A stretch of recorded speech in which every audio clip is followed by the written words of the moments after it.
Doctor Mohammad Yunus কি এমন দৃষ্টান্ত স্থাপন করলেন তার গণঅভ্যুত্থানে যাদের উপর ভর করে তিনি বললেন ছাত্ররা আমার ক্ষমতা বসাইছে, ওরা কি করলো, তাদের কি দৃষ্টান্ত একটা মন্ত্রণালয়ের একটা বলতে পারবে যারা মানে 18 মাস দায়িত্বে ছিল একদম শেষ দিন পর্যন্ত নির্বাচনের আগে বলতে পারবে আমার মিনিস্ট্রিতে আমি এই একটা দৃষ্টান্ত স্থাপন করছি? আমরা দেখলাম যে দুই রকম কথা।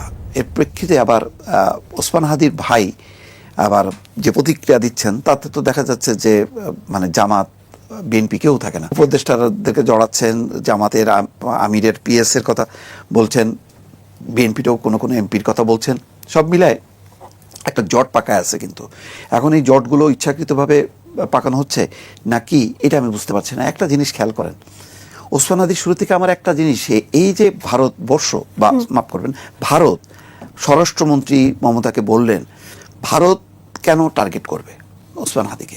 তো আমি ওসমান হাদির একটা সে চিন্তক, আমি বিশ্বাস করি এক ধরনের দার্শনিক আছে, তার মধ্যে আবার তার কিছু যে স্লোগানের ভাষার সাথে আমি একেবারেই খুবই আপত্তিজনক, এইগুলিও আমি বিশ্বাস করি। ধরেন তারেক রহমান কে না ইন্ডিয়া ক্লিয়ারেন্স দিচ্ছে না, অমুক দিচ্ছে না, তমুক দিচ্ছে না, এটা একটা ফিগার হইতে পারে, একটা বড় দলের বড় নেতা তার বিষয় হইতে পারে, কিন্তু সেখানে আমরা একদম ওসমান হাদির লেভেলে যখন যাই তখন তো আমরা জীবিত অবস্থায় তো অতটা মাতোয়ারা ছিলাম না যে ওসমান হাদির পিছনে লক্ষ লক্ষ মানুষ ছুটতেছে, আমরাও ছুটতেছি, সেরকমটা না। না, অবশ্যই জাতীয় কবির আমি বিশ্বাস করি যেখানে উচিত হয়নি। ওসমান হাদির জায়গায় মোস্তফা ফিরোজ আমার যতটুক অবস্থান আমাকে সেখানে করা উচিত। ওসমান হাদি মারা গেল, ডেইলি স্টার কেন পড়বে, প্রথম আলো কেন পড়বে, আমি তো এটা বুঝি না। উদীচী কেন পড়বে? এর সাথে 32 নম্বর ওই সময় যা যা ঘটনা ঘটলো মনে হচ্ছে না আর একটা গণঅভ্যুত্থানের একটা পরিস্থিতি তৈরি হলো। সংসদ ভবনে জানাজা থেকে কিছু লোক দৌড়ে যাচ্ছে আপনার সংসদ ভবন দখল করার জন্য, মানে এটা কি? এগুলি সব কিছু বিবেচনা করতে হবে যে এখানে কি মানে শুধু ওসমান হাদি কি একটা তাকে কি ব্যবহার করে অন্য পক্ষ কোন একটা বিশৃঙ্খলা করার চেষ্টা করছে কিনা, এগুলো বিবেচনায় আনতে হবে। এটা করছে ইনু সরকার একান্তই তার রাজনৈতিক অদূরদর্শিতা। খলিলুর রহমান কোনো ব্যক্তি ইমেজ না, এমন কোনো অবস্থান তার তৈরি হয়নি সরকারের ভেতরে। কিন্তু যদি বলেন যে এটা খলিলুর রহমানের বিজয়, আমি এটা মানতে রাজি না। এটা বাংলাদেশের বিজয়, উনি বাংলাদেশকে রিপ্রেজেন্ট করছে, মানে উনাকে বাংলাদেশ রিপ্রেজেন্ট করেনি, এটা হলো পরিষ্কার। কারণ খলিলুর রহমান বিতর্কিত ব্যক্তি, আস্তে তো সবকিছু বের হয়ে আসছে। ইউনূস ডক্টর ইউনূস যে একটা ক্ষমতা লোভী ছিল এবং সে যে মানে দেশের স্বার্থে না ব্যক্তির স্বার্থে যে কর্মকাণ্ডগুলো করছে এগুলো তো বের হয়ে আসতেছে।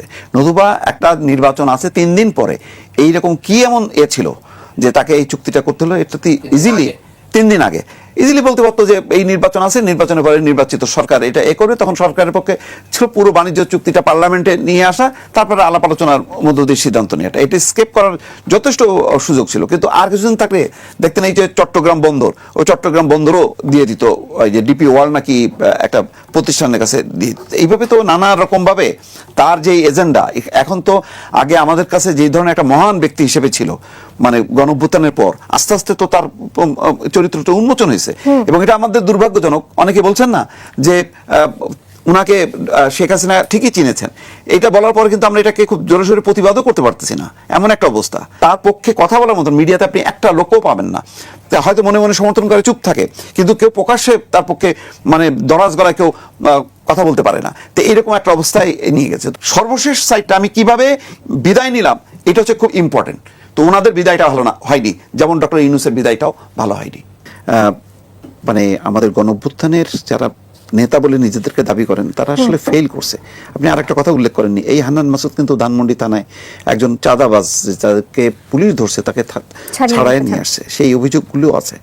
তারা এগুলিকে পৃষ্ঠপোষকতা করছে এবং এদের অবস্থাটা এমন অবস্থায় নিয়ে গেছে ডক্টর ইউনূস যে এরা এক পর্যায়ে কোটি টাকার নিচে চাঁদা চিন্তা করতে পারতো না। প্রশাসনে ওই সময় রদ বদল নিয়োগ বদলিতে কোটি কোটি টাকার লেনদেন এরা এগুলি নিয়ন্ত্রণ করছে। এই গণঅভ্যুত্থানের সমস্ত কিছুর মূল আজকে এই জামাত এবং বিএনপির মধ্যেও যে মতবিরোধিতা, অথচ মানে 15 বছর 17 বছর এই শক্তিগুলি একসঙ্গে লড়াই করছে, মূল এর কারণ হলো ডক্টর ইউনূসের ব্যর্থতা।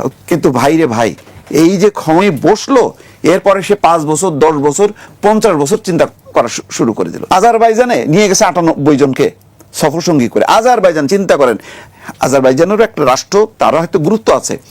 কি তার ফলো আপটা কি?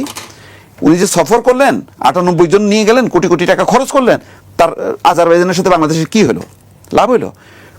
লাস্ট যে জাতিসংঘে গেলেন 100 জনের উপরে নিয়ে গেলেন রাষ্ট্রের ক্ষমতা, মানে অর্থ ব্যয় করে।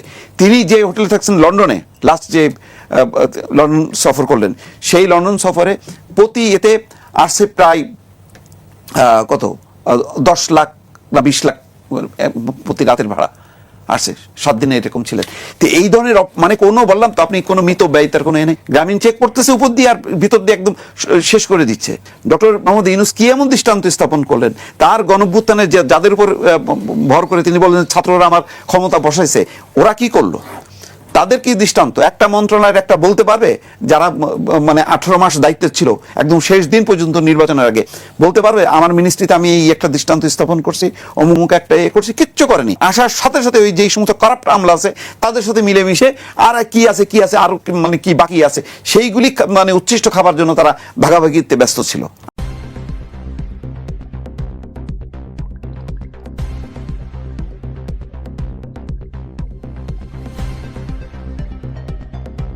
News Vision, digital multimedia.